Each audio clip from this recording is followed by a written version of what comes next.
তো এখানে আমি হালিম রান্না করব। এখানে আমি রেডি হালিম নিয়ে নিয়েছি, রাঁধুনি হালিম মিক্স।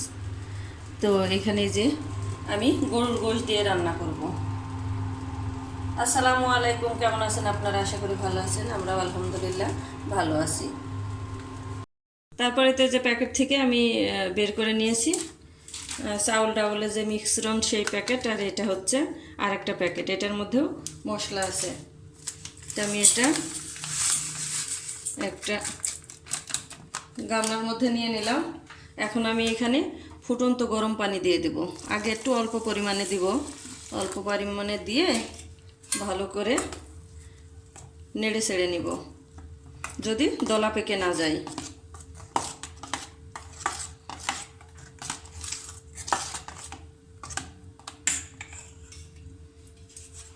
এখন আমি পরিমাণ মতো পানি দিয়ে দেব। এখানে কিন্তু ফুটন্ত গরম পানি দিতে হবে।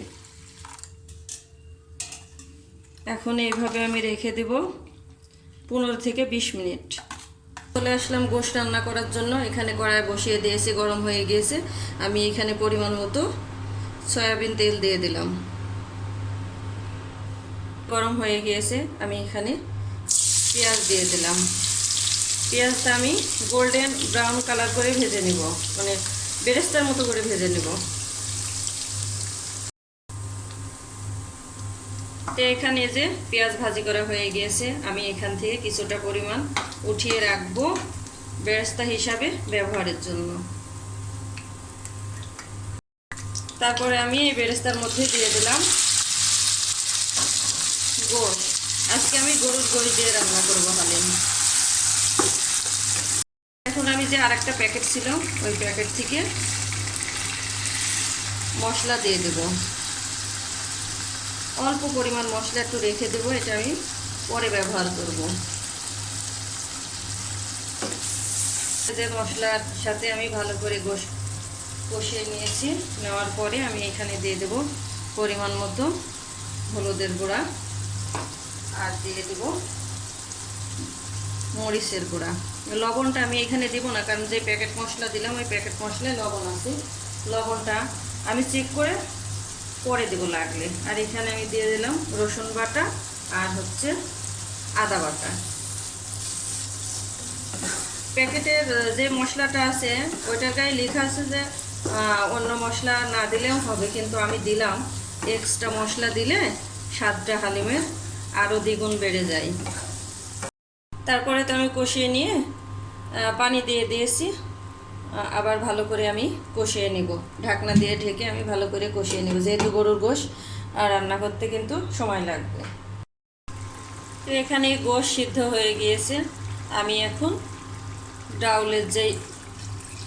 ডাউলটা ভিজিয়ে রেখেছিলাম, চাউলের ডাউল, এখন আমি দিয়ে দিলাম।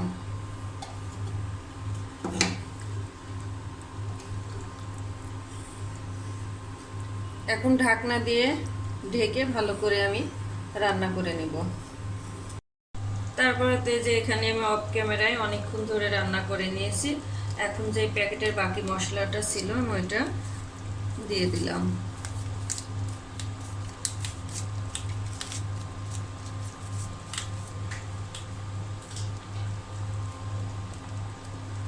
এখন ভালো করে নেড়ে দেব, দিয়ে আমি লবণটা চেক করে নেব।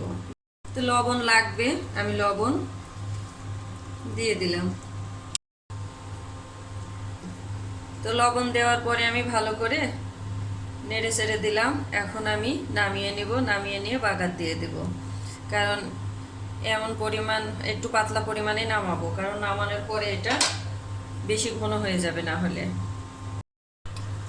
তারপরে তো এখানে তেল দিয়ে দিয়েছি, তেল গরম হয়ে গিয়েছে। আমি এখানে রসুন কুচি দিয়ে দিলাম, আর দিয়ে দিলাম 4-5টা শুকনো মরিচ। তারপরে তো এখানে যে রসুন আর শুকনো মরিচ ভাজি করা হয়ে গিয়েছে। আমি এখন কড়াইটা উঠিয়ে দিলাম। এখন আমি এর মধ্যে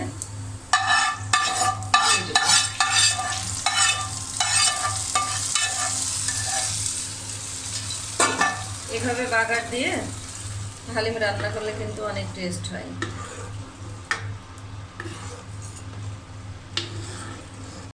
এখানে আমার হালিম রান্না শেষ হয়ে গিয়েছে। আমি ঘনত্বটা এমন রেখেছি, কারণ নামানোর পরে কিন্তু আর একটু জমে যাবে। তো এখানে যে আমি ধনিয়া কুচি পাতা, শসা, তারপরে হচ্ছে পেঁয়াজ বেরেস্তা, কাঁচামরিচ, লেবু রেডি করে রেখেছি। আমি নামিয়ে তারপরে আপনাদের দেখাচ্ছি। তো এখানে যে হালিম রান্না হয়ে গিয়েছে, আমি নামিয়ে নিয়েছি। এখন আমি দিয়ে দিব আদা কষিয়ে,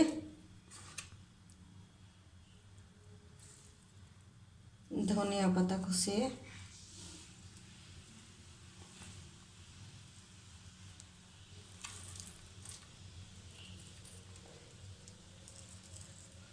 কুচি করা মরিচ আর শসা আমি এখানে রেখে দিয়েছি, পরে যে লাগবে সে নিয়ে খাবে। আর দিয়ে দিলাম হচ্ছে যে পেঁয়াজ বেরেস্তা করে রেখেছিলাম ওইটা।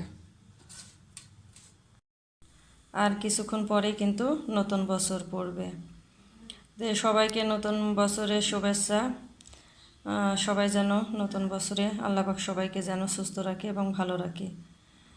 আমাদের জন্য দোয়া করবেন, আমরাও যেন ভালো থাকি এবং সুস্থ থাকি।